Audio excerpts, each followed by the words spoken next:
You are born fire, not into fire or of fire, just fire.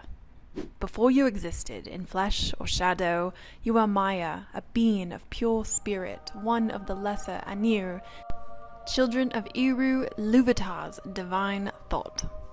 You drafted into timeless halls, a note in the cosmic symphony of creation, full of potential, curiosity, and pride.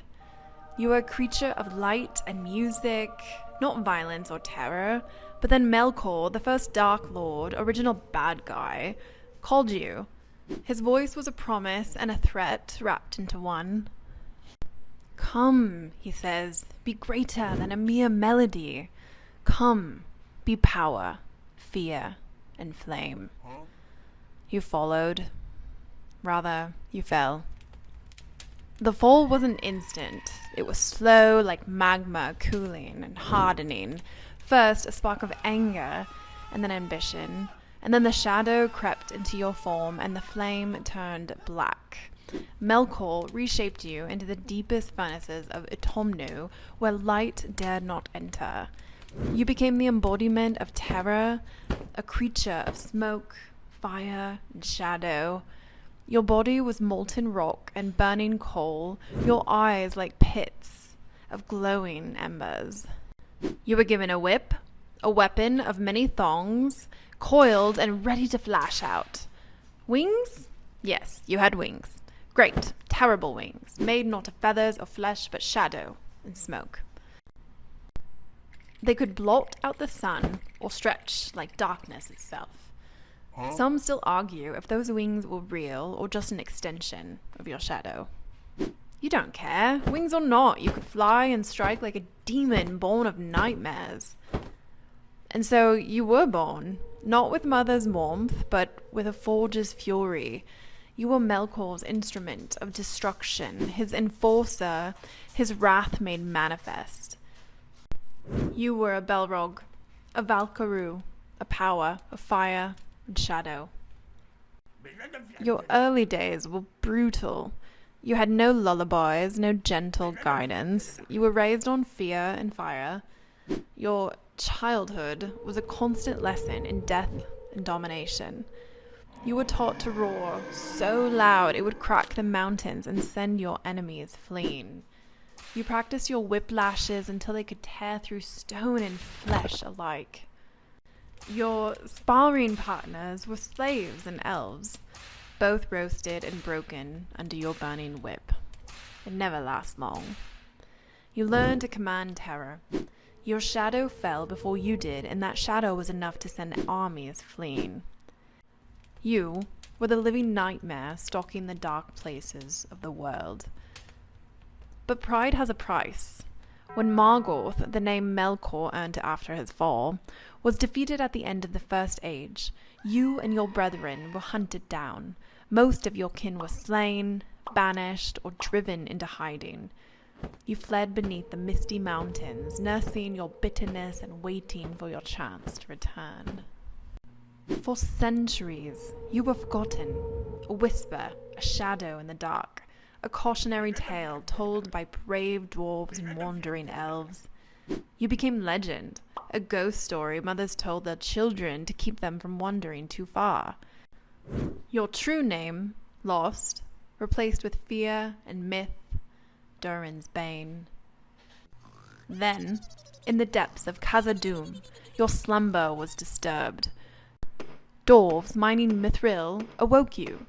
You, a creature of flame and shadow, you were dragged from your prison by the hammering of pricks and the ringing of axes.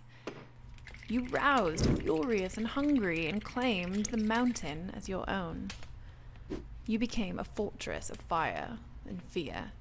The great halls echoed with your terrible roars. You are a living volcano beneath the earth, your flame a beacon of terror.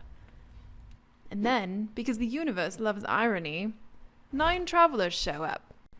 A wizard, 4 hobbits, an elf, a dwarf, a man with a destiny, and a guy who really loved his ring.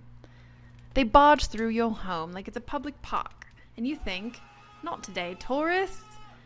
You storm the bridge, whip blazing, fire roaring, wings of shadow stretched wide. You are a flame. You are fear. You are terror incarnate. And then, Gandalf, old man with a staff, standing on a bridge, telling you you shall not pass. Excuse me, you've been around since the birth of the world, and some guy in a bathrobe tells you there's a toll? You charge. He breaks the bridge. Down you go, dragging him with you, because if you're falling, somebody else is coming along for the ride. What follows is legendary. You fight in the abyss, fire against light, shadow against staff. You burn, lash, roar for days. You think you've got him. You think you're the last word in terror. But then, surprise, Gandalf responds as Gandalf the White with bonus powers and kicks your flaming ass into oblivion. And that's it. Centuries of terror undone by one wizard with a respawn timer. You're not the apocalypse. You're mid-level boss. And then that should be the end. Flame out, story over, the end of the Balrog. But no, death doesn't stop you. The fandom won't let you. You live forever in internet arguments. Did you have wings? Could you fly? Were you really evil or just misunderstood? People write fan fiction where you're the tragic anti-hero or worse, somebody's boyfriend. One cursed story has you running into a cafe in Valinor called Whip Roast. You're memes now. Your afterlife is teenagers turning you into Tumblr jokes. This is your legacy. No grand halls await your return. No songs celebrate your glory. Even the eagles, those majestic sky kings with an 8-foot wingspan, they look down on you with pity as you lumber through the mountain shadows, dragging centuries of lost purpose behind you like a burnt-out armor. Deep down, though, and yes, there is a deep down, even for something made of fire and shadow, you know the truth. You were once Maya, a note in the song. You had so much potential. You could have been anything. But you chose Melkor. You chose ambition. You chose greed, and you burned for it. Now your kin are gone. Your name is lost, and your legacy is arguments on Reddit. You're feared, yes. Remembered, sure. But respected? Not really. You're just a footnote, a plot device, a monster designed to stall the Fellowship for 10 minutes. So you endure. You wait in silence, flickering between light and darkness, cursed to outlive friends and foes alike, caught in the long shadow of a world that forgot what you once were. You wake in the deep places of the world, flame shimmering beneath your skin, wondering if you were made for more than just destruction. You think about your past, a Maya of song, a servant of evil, a legend in the making. And you wonder if anyone remembers the creature you once were. Your whip cracks in the silence. Your shadow stretches like a cloak of night. You are a Balrog, a nightmare born of fire, a terror of the ages. Maybe that's your curse, to be forever feared and never understood, to burn bright but burn alone. And yet, in the dark, beneath the mountains, you wait, because fire doesn't die easily.